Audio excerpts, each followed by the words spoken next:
20대 시대 건강하이소!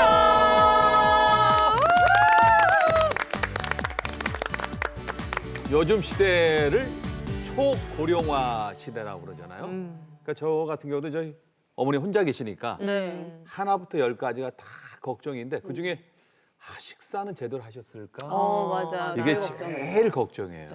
네. 소연 씨는 어때요? 뭐가 제일 걱정이에요? 저는 아무래도 자주 제가 이게 찾아뵙고 이렇게 모시지를 못하니까 네. 병원을 그때그때 빨리빨리 안 가시고요. 아. 그러니까 약도 제때제때 드시는지 그게 늘 걱정이더라고요. 맞아요. 근데 이제는 그런 걱정 두 분 다 안 하셔도 됩니다. 왜요? 우리 여러분들도 안 하시면 됩니다. 요즘에는요, 이렇게 어머니가 약을 이렇게 삼키시면은 약 드셨습니다 하고 이게 의사에게 신호가 가는 그런 약이 개발이 됐다고 해요. 아, 진짜요? 네네네. 이게 최근에 미국 어. 매사추세츠 공대 연구진이 개발을 한 사파리라는 알약인데요. 약 안에 이 무선 주파수 안테나를 넣어가지고 약을 복용했는지 안 했는지를 그걸로 체크를 한다고 합니다.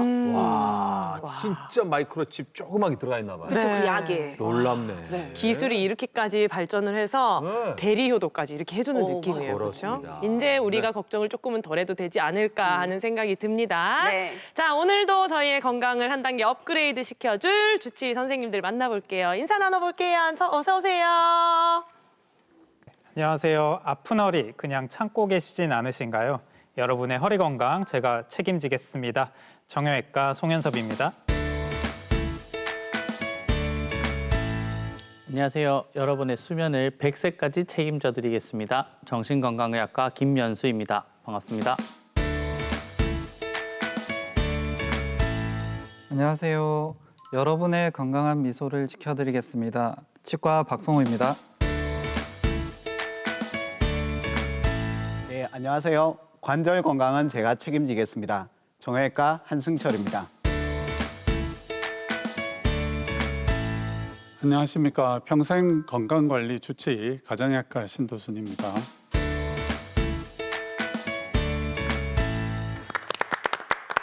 자, 오늘도 멋진 주치의 오인방과 함께 멋지게 출발하겠습니다. 첫 순서 건강 FM 만나보시죠.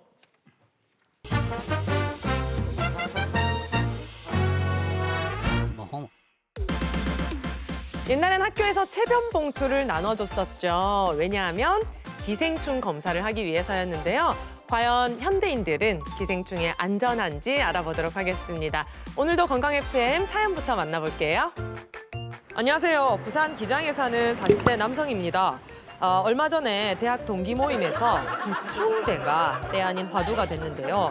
제 친구 하나는 자타공인 회 마니아입니다. 가을 전어, 겨울 대방어, 주말마다 맛집을 찾아다닐 정도로 마니아인데요. 그런데 지난주부터 이 친구가 항문 주변이 가렵다 하면서 구충제를 복용해야 될지 고민을 하고 있더라고요. 그랬더니 친구들이 날 음식을 그렇게 먹더니 기생충 생긴 거 아니가? 당장 구충제 사 먹어라. 시대가 어느 시대인데 국민소득 3만 불 시대에 무슨 회충이냐 그런 거 없어. 안 먹어도 돼. 이렇게 의견이 분분했는데요. 구충제 꼭 먹어야 될까요? 자, 예전에는 봄이며 가을이 되면 온 가족이 모여 앉아서 이렇게 구충제 한 알씩 먹었었거든요. 근데 요즘에는 구충제를 그렇게 잘 챙겨 먹지 않는 것 같더라고요. 원장님 어떠세요? 저도 어릴 때 기억해보면 가족들이 모여가지고 구충제를 먹었던 기억이 있는데 지금 또 많은 분들이 명절이나 계절이 바뀔 때 구충제를 챙겨 드시는 분들이 있습니다. 과거에는 이제 인분을 비료로 사용해서 농사를 짓다 보니까 회충알이 인분을 통해서 농작물에 뿌려지고 그걸 다시 섭취하면서 다시 감염되는 경우가 많아서 구충제 복용이 꼭 필요했습니다. 옛날에는 아무래도 환경이 좀 비위생적이니까 기생충 문제가 있을 수 있겠지만 요즘에도 기생충이 있다는 분들이 있을까요? 네, 생각보다 많습니다. 질병관리청이 오대강 주변 39개 시, 군, 구의 주민들을 대상으로 기생충 양성률을 조사해봤는데요. 전체적으로 4.4% 정도가 양성률로 조사가 되었고, 또한 특이하게도 60세 이상의 이제 주민들 같은 경우에는 8.9%로 2배 정도 더 높게 조사가 됐습니다. 그 원인은 조금 생식 때문이다라고 이제 발표를 했는데요. 유기농 야채, 회, 아니면 육회 같은 날 것들을 많이 복용하게 돼서 그렇고 그렇기 때문인지 한 1, 2년에 한 번쯤은 이제 구충제를 복용하는 것이 좋겠다라고 권고하고 있습니다. 그런데 우리가 이게 경험을 해보지 않아서 내 몸에 기생충이 있는지 없는지 사실은 잘 모른단 말이죠. 실제로 기생충에 감염이 되면 어떤 증상이 있어요?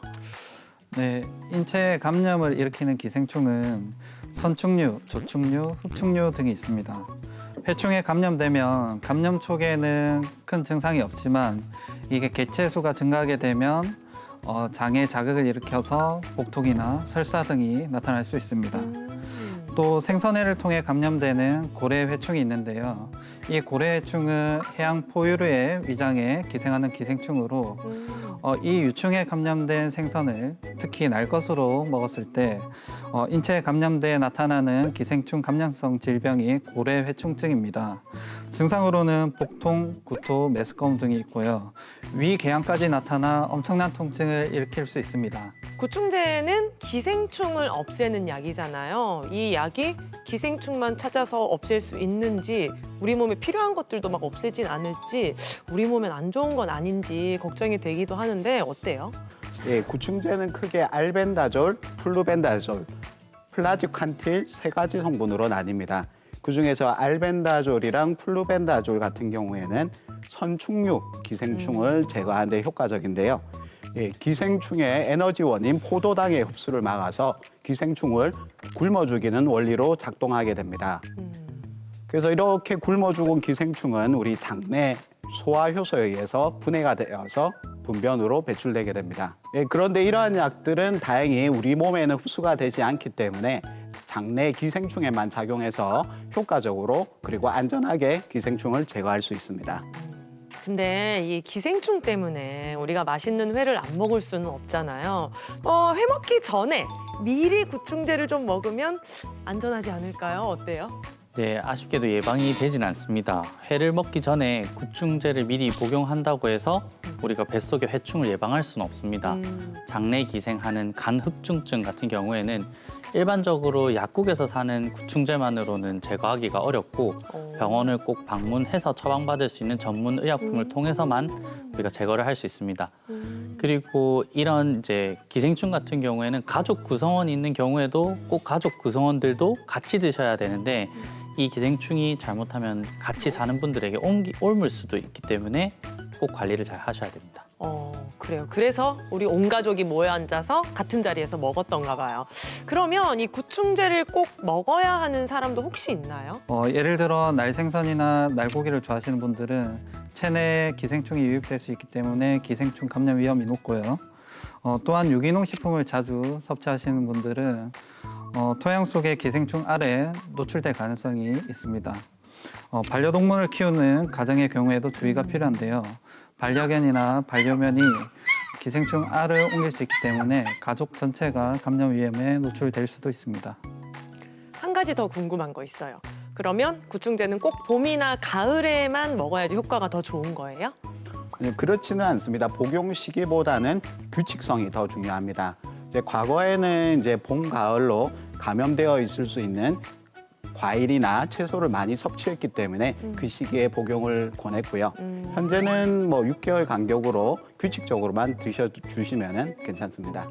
네, 생선회나 육회 등 날 것을 좋아하는 가족들이라면 오늘 방송 보시고 구충제 한 알씩 챙겨 드셔도 좋을 것 같습니다. 건강 FM 다음 주에 또 만나요.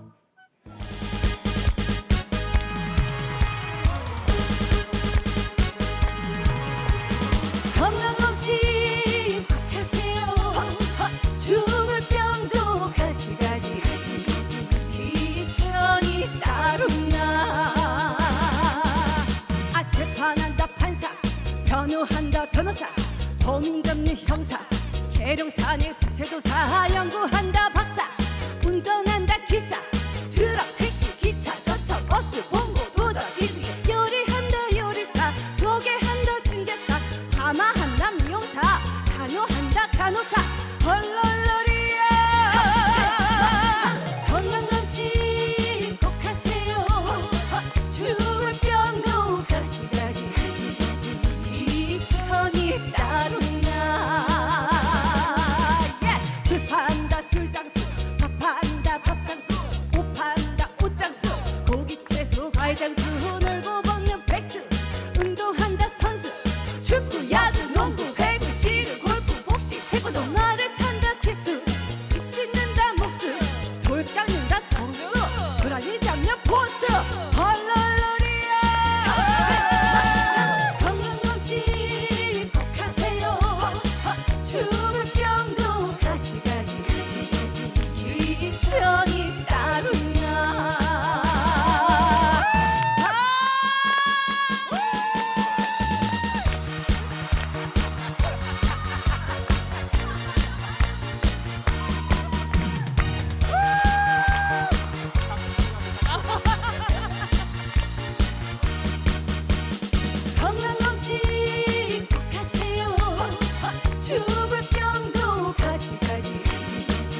사장의 잡부 알바 도우미 파출부 약촉해는 10만이 우일장의 할머니 달래내기 지나물 콩나물 고사리 버섯 방가 콩가 이고저고 오셔서 한 푼 두 푼 벌어서 손주용돈 주면서 고생하는데 백수가 왜 말이냐 건강검진 꼭 하세요 죽을 병도 가지가지 기전이 따로 있나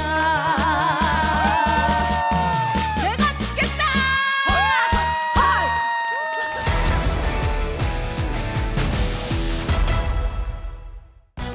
여러분 반갑습니다.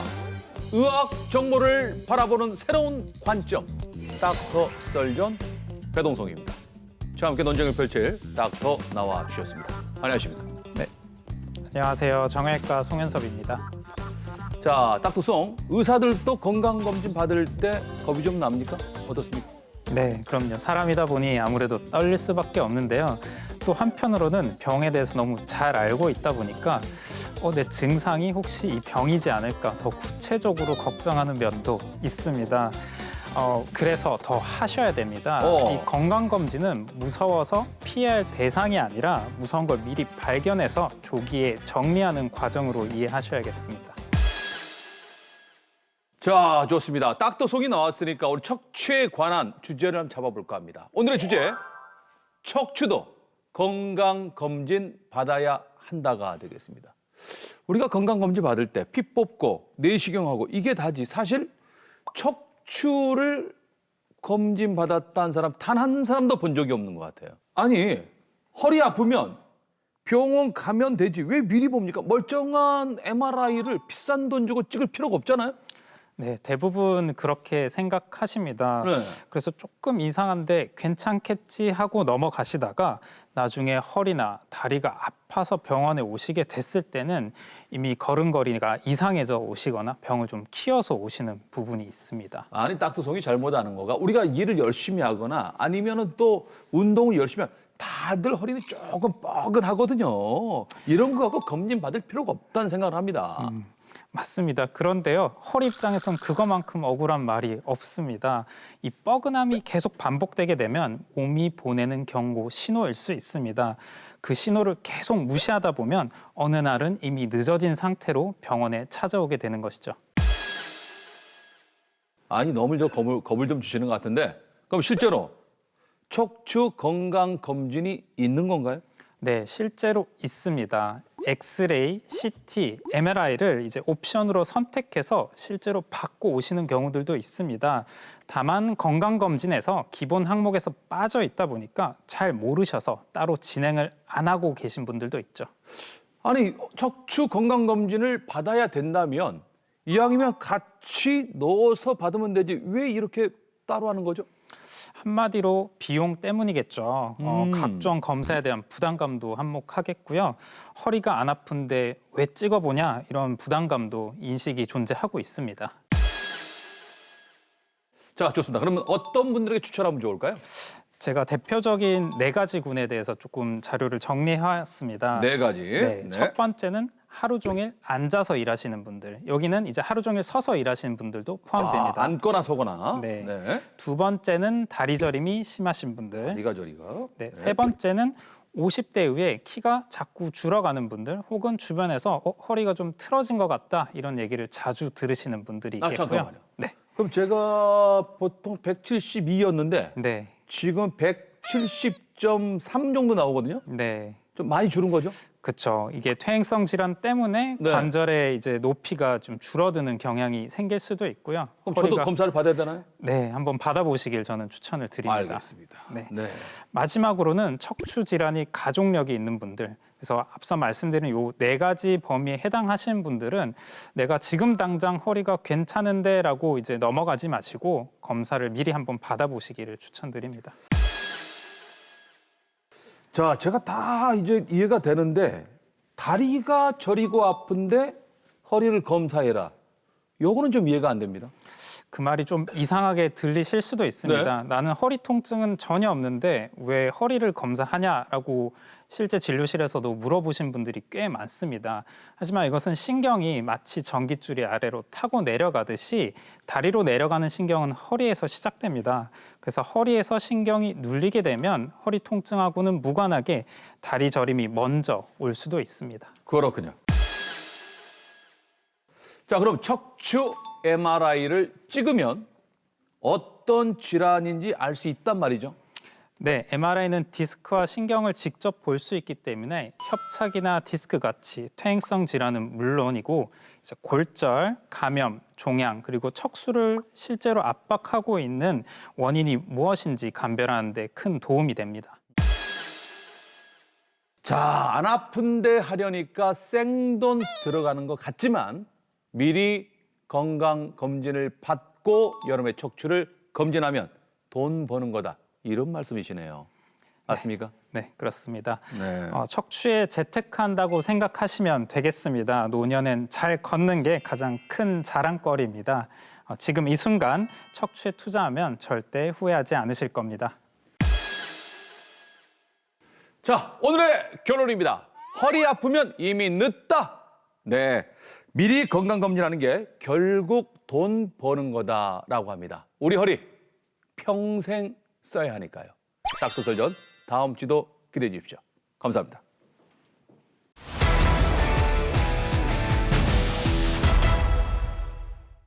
오늘의 토크 주제는 내 나이엔 무슨 검사 꼭 받아야 하는 건강검진 항목입니다. 오늘의 주치의 신도순 선생님 모시겠습니다. 어서 오세요. 반갑습니다. 아니, 어딜 가나 꼭 이런 분들이 계시는데요. 건강검진 받으라고 하면은 내 몸은 내가 더 잘 알지 하시면서 막 그죠? 고집 막 부리시는 분도 계시거든요. 있어. 선생님 맞아. 많이 네. 뵙죠? 네, 그렇습니다. 그리고 이런 분들이 건강에 평소에 관심이 좀 많이 있으시고 건강 관리도 평소에 열심히 하십니다. 그래서 이제 그 본인의 증상만으로 저 질병이 있다 없다 판단하시려고 하시는데 그러기에는 조금 무리가 있습니다. 우리 질병 치료에서 가장 중요한 것 중에 하나가 이제 병을 빨리 발견해서 빨리 치료하는 것인데 네. 증상이 조금 있기 시작하면 병이 조금 진행이 된 경우가 많이 있거든요. 실제로 심뇌혈관 질환 같은 경우에는 첫 번째 증상이 심근경색이나 아니면 뇌경색 같은 치명적인 이벤트로 발생하는 경우도 있습니다. 이전 조사에서 보면 나는 건강하다고 생각하시는 10명 중에 6명 정도가 실제로 하나 이상의 질병이 있었다고 합니다. 맞아요. 그러니까 선생님들이 항상 강조하시는 게 예방이 중요하다, 조기 발견이 중요하다라고 말씀을 하시는데 여러 가지 질환들이 조기에 발견되면 어느 정도 생존율이 차이가 나나요? 네, 발생률이 높은 대표적인 암인 폐암이나 대장암, 위암 이런 것들을 예를 들어 보면 5년 생존율이 병기에 따라 차이가 좀 많이 납니다. 그래서 폐암 같은 것은 1기에 발견했을 때는 한 70에서 80% 정도 5년 생존율이 되는데요. 진행이 된 4기까지 가면 한 13% 이하로 떨어지게 됩니다. 그리고 대장암이나 위암 같은 경우에는 1기에 발견하면 90% 이상의 치료율을 보이는데 반면에 대장암 같은 경우에는 4기까지 되면 한 20% 내외 그리고 위암의 경우에는 7% 이하까지 떨어지게 됩니다. 떨어지네요. 그리고 심혈관 질환 같은 경우에도 위험 요소 주요 위험 요소가 되는 당뇨나 혈압이나 고지혈이나 이런 부분들을 적극적으로 관리를 하였을 때 10년 이내에 심혈관 질환 사건이 발생할 수 있는 위험도를 최대 75에서 80%까지 감소시킬 수 있었다는 보고가 있습니다. 그렇군요. 우리가 검진을 받을 때, 신 선생님, 저 항목을 추가해서 하면 할수록 무조건 좋은 겁니까? 어떻습니까? 맞아요. 네. 맞아요. 고민되더라고요. 네, 항목을 많이 하시면 많은 결과를 얻을 수 있긴 한데 네. 단점도 있습니다. 그래서 무조건 많은 항목을 하신다고 좋은 건 아니고요. 이유를 들어보면 첫 번째로 이제 방사선에 대한 노출인데 요즘엔 검진에는 CT를 많이 하지는 않지만 하루에 여러 개의 CT를 한다든지 아니면 펫CT 같이 방사선이 많이 들어가는 검사를 하시게 되면 단시간에 이제 방사선 피폭량이 많이 늘어나게 되겠죠. 그리고 두 번째는 비용이 많이 듭니다. 비용 효율성이 많이 떨어지고요. 셋째로는 이제 과하게 많은 정보인데 너무 이것저것 검사를 다 많이 하시게 되면 네. 결과지에 이제 너무 많은 빨간 글자를 보시게 됩니다. 그래서 이제 몰라도 되는 검사 이상 소견까지 다 알게 되시면서 스트레스가 많이 심하게 되실 수 있고 이런 것 때문에 이걸 가만히 둘 수는 없으니까 여기에 대해서 이제 또 추가 검사를 하시게 되고 그렇죠. 하시다 맞아요. 보면 스트레스는 더해질 수 있습니다. 그래서 나이나 아니면 가족력 기저질환 등에 따라서 본인에 맞는 적절한 맞춤 검진을 하실 필요가 있습니다. 자, 그러면 한번 저희가 똑똑하게 이 검사를 맞춤 검진을 하는 방법을 좀 알아보도록 하겠습니다. 좋습니다. 이 건강 검진이요. 나이도 굉장히 중요하잖아요. 나이에 따라서 검사 항목도 이게 조금 차이가 나죠. 네, 맞습니다. 20, 30대는 대부분 다 건강하시죠. 그래서 네. 암에 대한 검사보다는 생활 습관과 관련된 대사 질환 또는 이제 가족력이 있는 질환들에 대해서 검진이 좀 필요하시고요. 특히 비만하시거나 이제 술을 많이 하시거나 흡연하시거나 아니면 뭐 식사가 불규칙하시고 운동도 잘 안 하시고 이런 나쁜 생활 습관이 있으면 대사 질환이 생각보다 빠르게 진행될 수 있습니다. 그래서 최소 2년에 한 번 정도는 뭐 일반적인 혈액 검사, 소변 검사 등으로 기본 상태를 확인하시는 게 필요하시고요. 여성분들 자궁경부암 검사가 이때부터 20세부터 시작이 됩니다. 네. 그리고 요즘 젊은 층에서 갑상선 질환의 빈도가 많이 증가하니까 이때 초음파나 혈액 검사를 같이 하시면 좋겠습니다. 그렇군요. 예, 건강하게 나이 들려면은 아무래도 중년 이후에 건강이 가장 중요한데 그러면은 중장년의 경우에는 어떤 검사를 권하시나요? 40대, 50대에는 이제 본격적으로 검진이 시작되는 시기입니다. 그래서 검진의 큰 줄기라고 하면 이제 암에 대한 검진과 만성 질환에 대한 검사가 큰 줄기인데요. 이들 질환의 발생률이 40대부터 급격하게 증가하게 됩니다. 그래서 이 시기에는 대부분의 암과 만성 질환에 대한 뭐 혈액 검사 아니면 내시경 여러 가지 영상 검사들을 1, 2년마다 하실 필요가 있습니다. 그리고 폐경 이후 여성의 경우에는 이제 골밀도 검사를 같이 하시면 좋을 것 같고요. 네. 그리고 심내 혈관 질환에 가족력이 있거나 담배를 하시는 등의 혈관의 위험도가 있으시다면 뭐 경동맥 초음파나 관성동맥 CT나 아니면 뭐 뇌 MRA 같은 혈관 검사를 같이 하시는 것도 좋습니다. 그러면 60대 들어서고 또 어머님, 아버님들 같은 경우에는 어떤 검진을 좀 더 해보면 좋을까요? 60대 이후에는 노화가 진행되면서 신체 기능이 다 떨어지는 시기입니다. 그래서 면역력도 떨어지고 회복 능력도 많이 떨어지게 됩니다. 그리고 1년 사이에도 수치나 검사 결과들이 크게 변할 수가 있습니다. 그래서 매년 검진을 하시는 것을 추천을 좀 드리고요.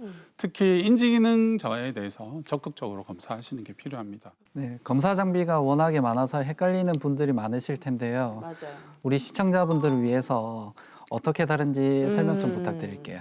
초음파는 음파를 이용해서 영상을 만들어내는 장비인데요.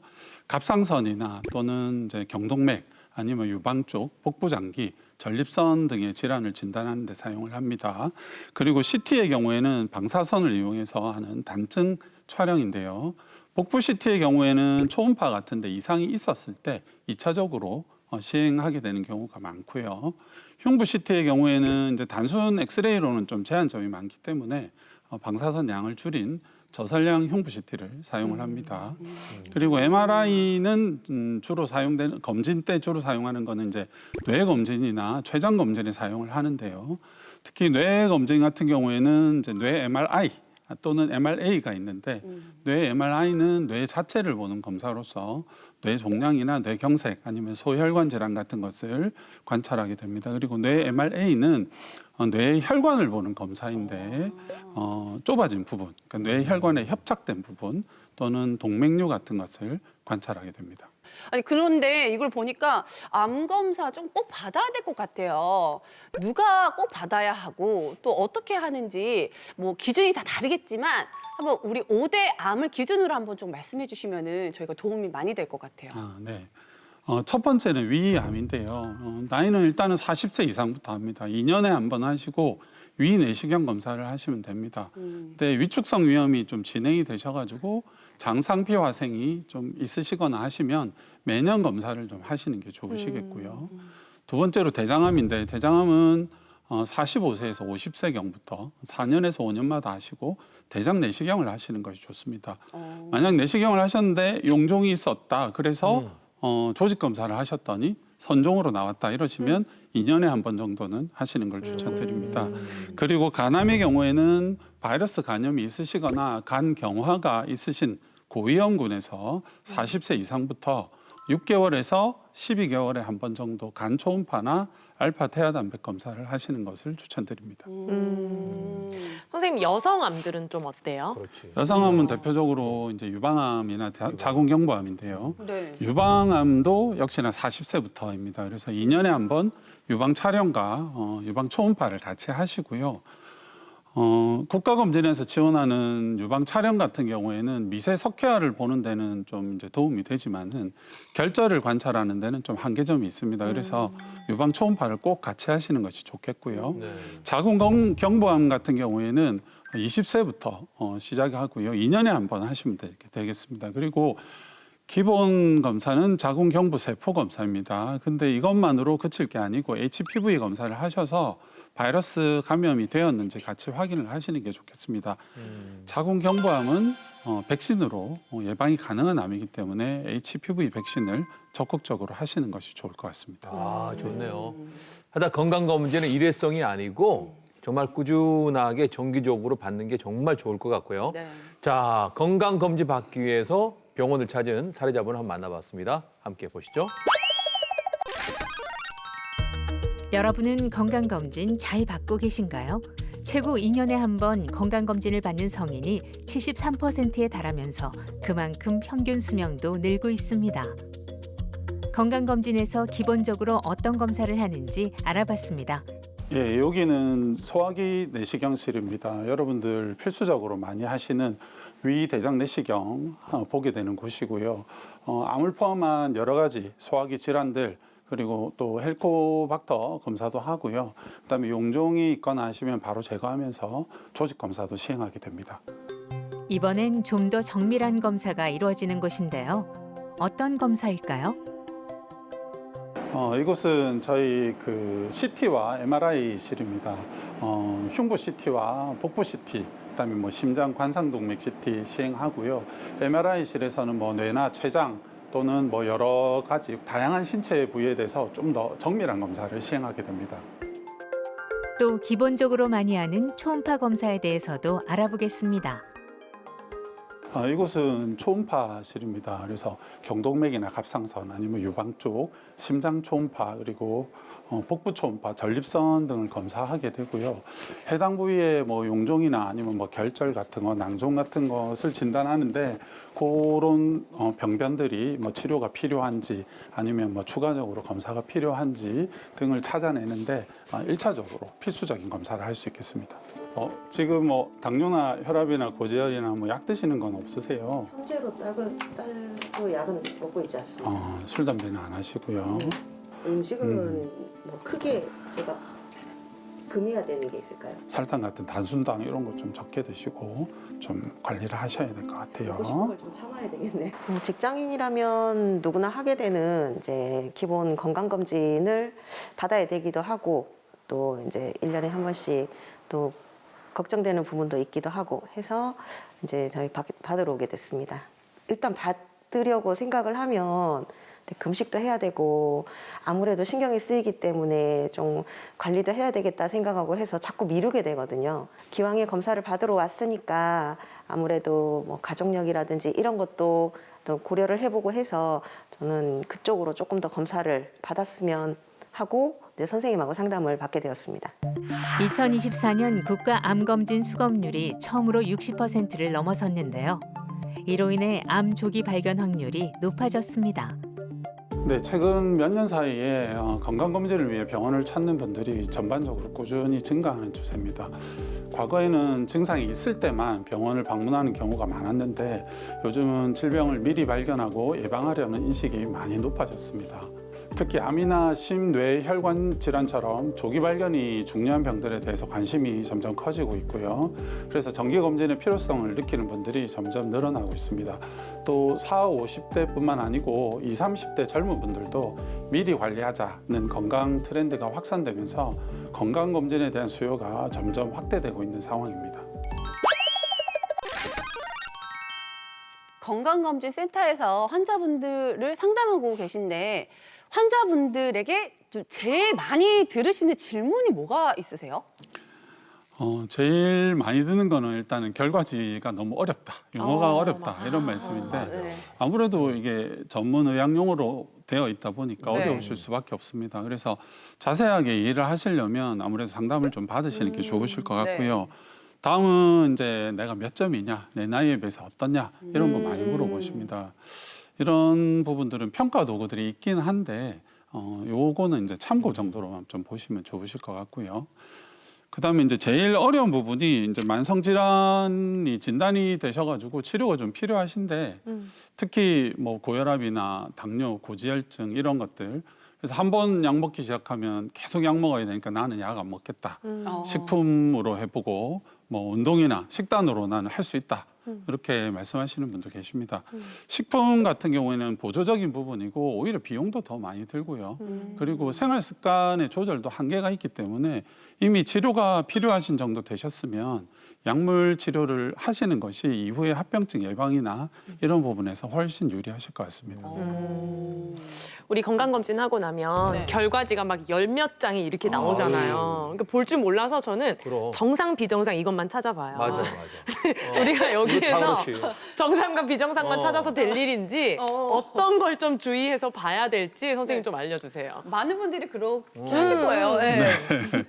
가장 먼저 보셔야 될 것은 일단은 종합 판정입니다. 의사 권고 사항이고요.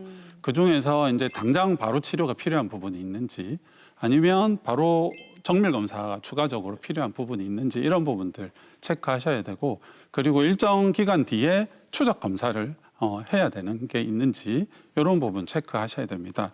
그리고 그 다음에는 이제 관리가 필요한 부분들, 그러니까 정상 경계에 있거나 아니면 전 단계인 상태, 특히 아까 계속 말씀드렸던 혈당이나 혈압, 고지혈 같은 이런 부분들에 대해서 수치를 꼭 확인하시고 내 앞으로의 생활 습관 교정의 지표로 좀 삼으시는 게 좋겠고요. 이전에 하셨던 결과가 있으시면 이전 결과와 이번 결과의 어떤 점이 다른지도 좀 꼼꼼히 찾아보셔야겠습니다. 네. 자, 우리가 예를 들어 결과지를 봤다 치고 뭐 궁금한 게 상당히 많아요. 근데 복부 초음파를 딱 받았는데 유소견 의견이 있어요. 앞으로 어떻게 관리하면 좋을까요? 네, 상복부 초음파는 간이나 담낭 그리고 췌장의 일부, 그다음에 비장, 콩팥, 신장 이런 부분들을 관찰하는 것인데 흔한 거 몇 가지 먼저 말씀드리면 제일 흔한 거는 지방간입니다. 그래서 술이나 뭐 비만하시거나 아니면 탄수화물, 포화지방 뭐 이런 부분에 과다한 섭취가 원인이 되고요.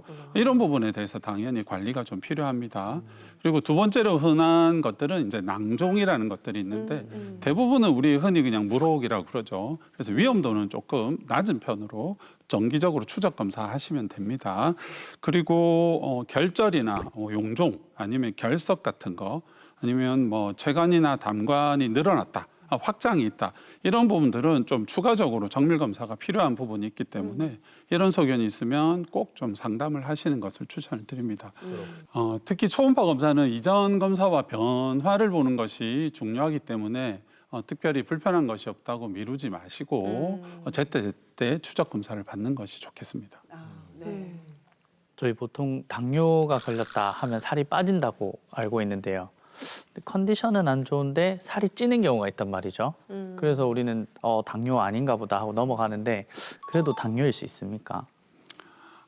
당뇨의 증상으로 체중 감소가 있으실 수 있죠. 그리고 체중 증가도 근데 있을 수 있습니다. 그리고 당뇨병의 대부분을 차지하는 2형 당뇨병의 경우에는 체중 증가에 의한 인슐린 저항성 증가가 당뇨의 가장 큰 원인 중에 하나입니다. 그래서 체중이 계속 증가한다면 당뇨 발생의 위험도가 올라가니까 주의하셔야겠고요.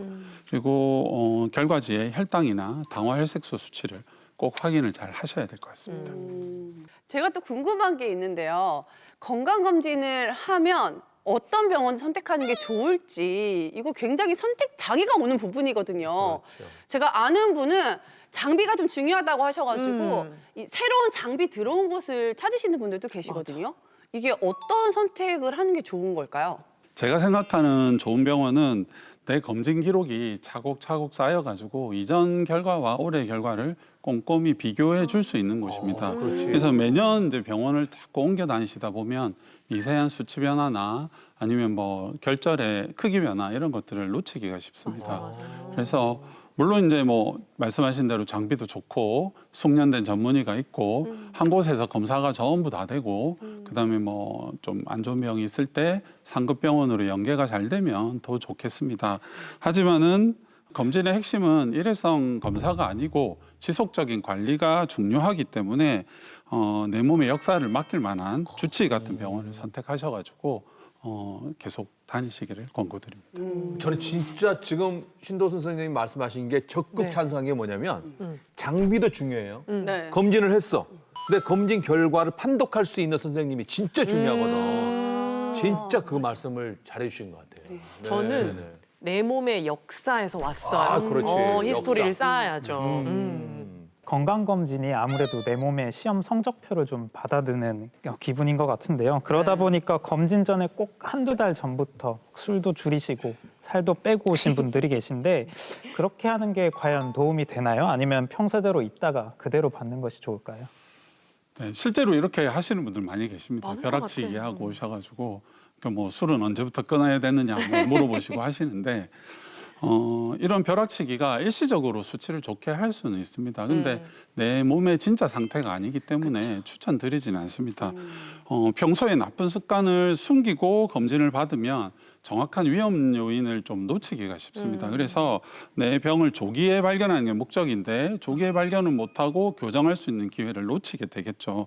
건강검진 목적은 좋은 성적표를 받는 게 아니고 현재 내 몸의 약점을 파악을 하고 맞습니다. 거기에 맞는 현실적인 처방을 받는 게 목적입니다.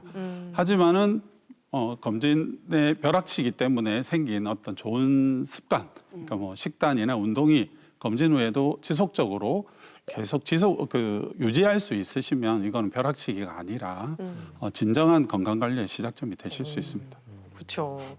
의사 선생님들은 왠지 이런 병이나 질환에 대해서 굉장히 잘 아시니까 그렇죠. 각자 좀 이렇게 관리하는 비법 같은 게 있을 것 같은데 우리 신 선생님은 어떠세요? 검진하면서 나의 건강을 좀 어떻게 챙기시는지? 시팅이 제2의 스모킹이라는 말이 있습니다. 앉아 있는 게 흡연만큼 안 좋다는 말인데요.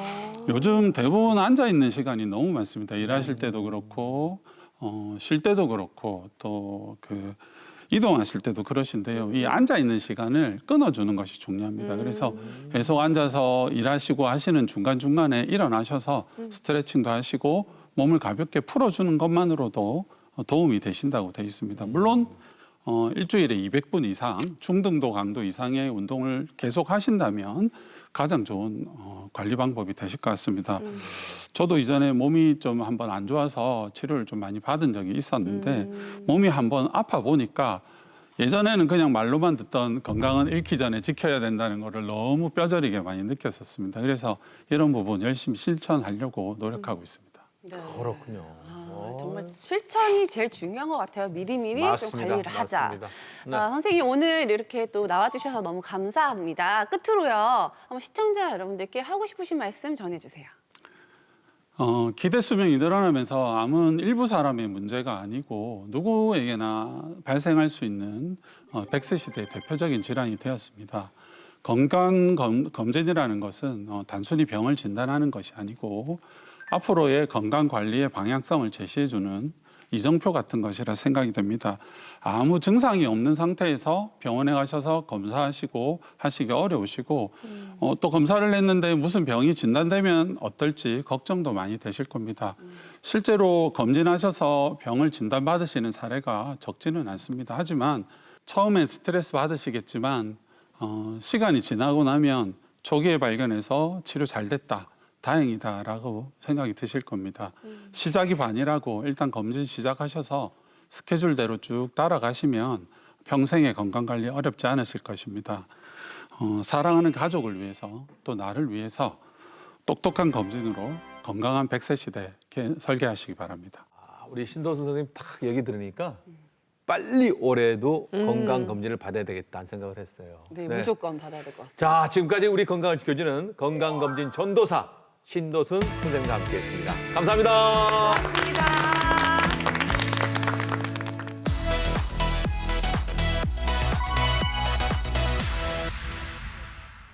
여러분 안녕하세요. 필라테스 강사 황지민입니다. 요즘 목이 뻐근하신 분들 많으시죠? 오늘은 굳어있는 흉추와 함께 목을 부드럽게 풀어주는 동작 함께 해보겠습니다. 첫 번째 동작은 흉추 경추 회전하기입니다. 의자 끝에 걸터 앉듯이 앉아주시고요. 두 다리를 가지런히 모아주세요.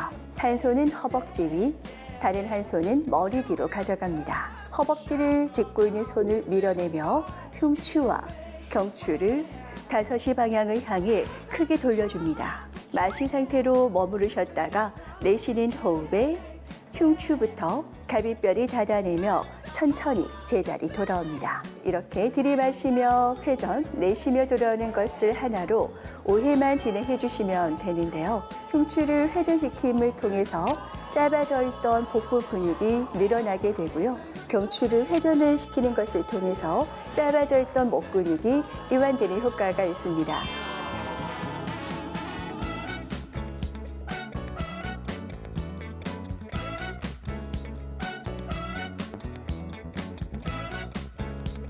다음 동작은 두 손 모아 팔들기 동작입니다. 두 팔을 몸 앞으로 나란히 들어주세요. 오른손이 위로 가도록 손바닥이 마주보게 손바닥을 잡습니다. 마시는 호흡에 그대로 천천히 사선 저 멀리 주먹으로 천장을 밀어낸다는 느낌으로 기지개를 펴듯 들어주세요. 이때 흉추가 길어지고 경추가 길어지는 것을 느낍니다. 내쉬는 호흡에 팔을 내리며 척추를 다시 제자리로 가져옵니다. 동작을 보시기에는 굉장히 간단한데요. 주의사항이 있어요.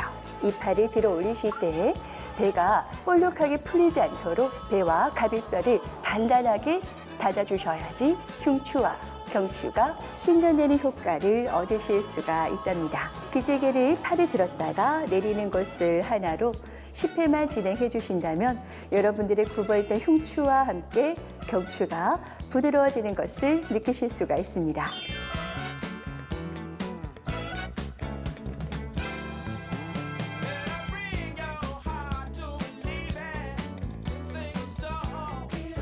다음 동작은 턱 들고 당기기 동작입니다. 두 엄지손가락을 들어서 턱 밑으로 가져갑니다. 마시는 호흡에 두 손가락으로 턱을 천장을 향해 밀어주세요. 내쉬는 호흡에 턱으로 천장에 선을 긋는다는 느낌으로 양쪽으로 도리도리 해주세요. 오른쪽, 왼쪽을 하나로 5회 왕복해 주시면 됩니다. 끝나신 후에는 천천히 제자리 돌아옵니다. 이어서 깍지를 낀 상태로 머리 뒤로 가져갑니다. 마셨다가 내쉬는 호흡에 이마를 가슴을 향해서 당겨주세요. 마셨다가 내쉬는 호흡에 오른쪽 겨드랑이, 왼쪽 겨드랑이를 왔다 갔다 바라보시며 왕복 5회 진행합니다. 끝나신 후에는 센터로 돌아와서 천천히 팔 풀어 주시면 되세요. 이렇게 경추를 들고 당기는 동작을 통해서 목 주변근을 이완시켜 주고요. 여러분들의 목이 부드러워지는 효과가 있습니다.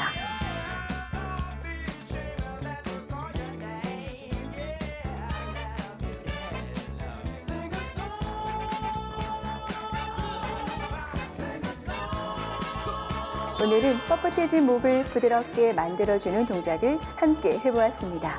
100세까지 따라해서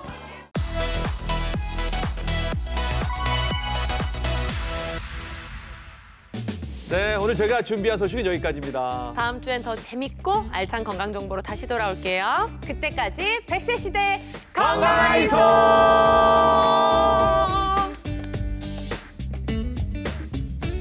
프로그램에 참여하신 분들께는 국내산 숯불 민물장어 전문점 장덕장어에서 식사권을, 근육이 미래다 크로노스 짐에서 선글라스를 드립니다.